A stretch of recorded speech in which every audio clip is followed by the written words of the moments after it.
The Ministry of Transport announced its support for the statement issued by the Comprehensive Humanitarian Support Center in Yemen about the statements made by some humanitarian organizations and warning them of the specter of famine threatening the Yemeni people in the northern regions.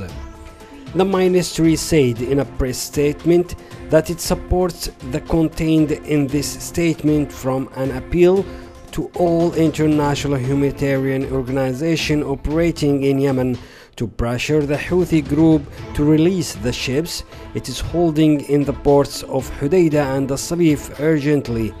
and allow these ships to unload their cargo to deliver food aid and relief to citizens in the northern regions, he said. The Ministry of Transport called on international organizations and the international community to denounce and condemn all practices of the Houthi militia, which are the main reason for obstructing the humanitarian and relief operations of the Yemeni people.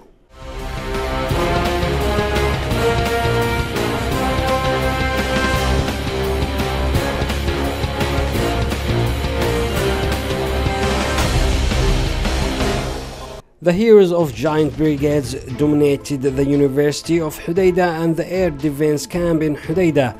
where the heroes of the brigades of giant progress in the southern axis of the city of Hodeidah and tightened control of the university amid the collapse and escape of fighters of the Iranian Houthi militia toward the inner neighborhoods of the city. The eastern axis of the city is witnessing fierce fighting with various weapons amid the advance of the heroes of the giant brigades, controlling the air defense camp and attacking the militias in the Republican Guard camp northern of the Kilo 16 region. Military sources in the field also revealed that the Iranian Houthi militia relies heavily on snipers and mortars used by the city's residential neighborhoods, where coalition forces issued leaflets urging fishermen to stay away from all the islands near the city of Hodeidah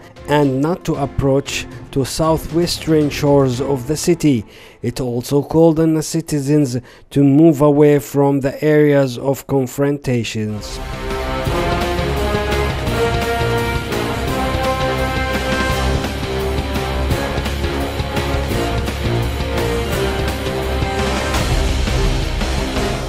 The heroes of the National Army managed to reach a mountainous area where the tomb of leader of the Houthi rebels, Hussein Badruddin al-Houthi. According to sources of Al-Uruba Brigade's National Army forces managed to control the area surrounding the tomb of Houthi rebel leaders Hussein Badruddin al-Houthi. The brigades and the National Army in the Al-Malahid front of Sada province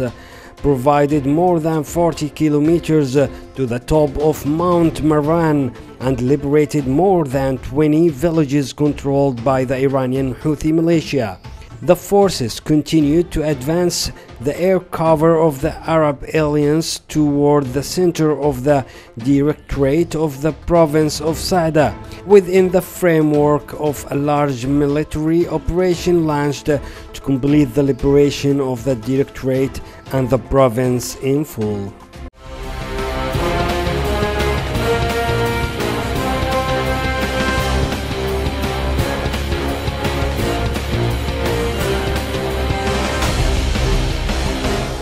The National Army liberated a strategic route linking Arhab and Nehm east of Sana'a with Al Jauf governorate, and this disinfection caused differences between the leaders of Al Houthi militia amid accusations of treason. According to local sources, the differences erupted between the leaders of the Iranian Houthi militia in the center of the front Nehm north of the Directorate and developed into clashes with light weapons. The sources pointed out the leaders of the militia of Houthi accused each other of betrayal and left their positions when they feel defeat by the heroes of the National Army and was replaced by others. but they refused, which led to the outbreak of differences, evolved into clashes, ended with the execution of its leaders.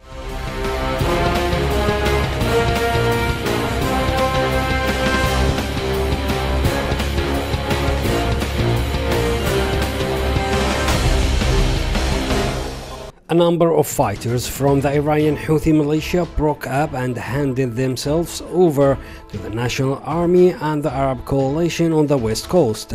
The National Army announced the reception of 8 elements of the gunmen Houthi who came to positions of the National Army advanced, announcing their surrender. According to media sources in the West Coast, 8 Houthi elements infiltrated into one of the defensive positions of the National Army and the coalition with white flags, declaring their surrender and unwillingness to continue the fighting in futile fighting.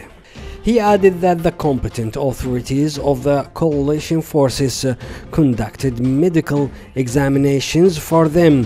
where there were field stress and exhaustion and malnutrition, and the providers of medical and nutritional care necessary for them.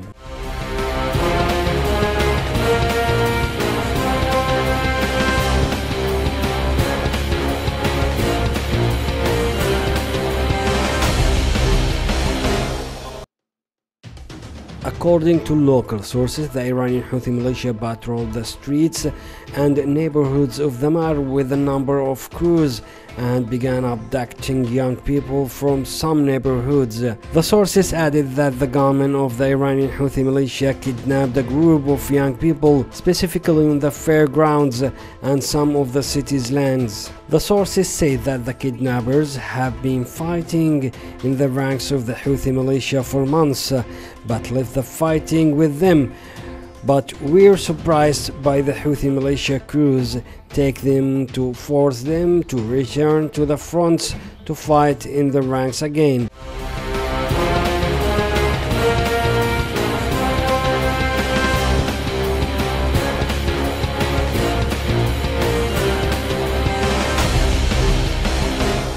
There were sharp differences between the leaders of the Iranian Houthi militia in the central province in light of the growing international conflict of the Houthi militia on the influence, levies and financial royalties. Sources said that the conflict was caused by the problems of land and the struggle of influence and wings within the Houthi Iranian militia, which resulted in the proliferation of militants from both sides and the exchange of charges and the mobilization of leaders, followed by the security department of the Directorate of As-Sayani. Earlier, armed confrontations broke out between factions of the Iranian Houthi militia, which reached the level of fighting and the deaths and injuries of both parties in a number of areas of a province under the control of the Houthi militia coup since October 2014.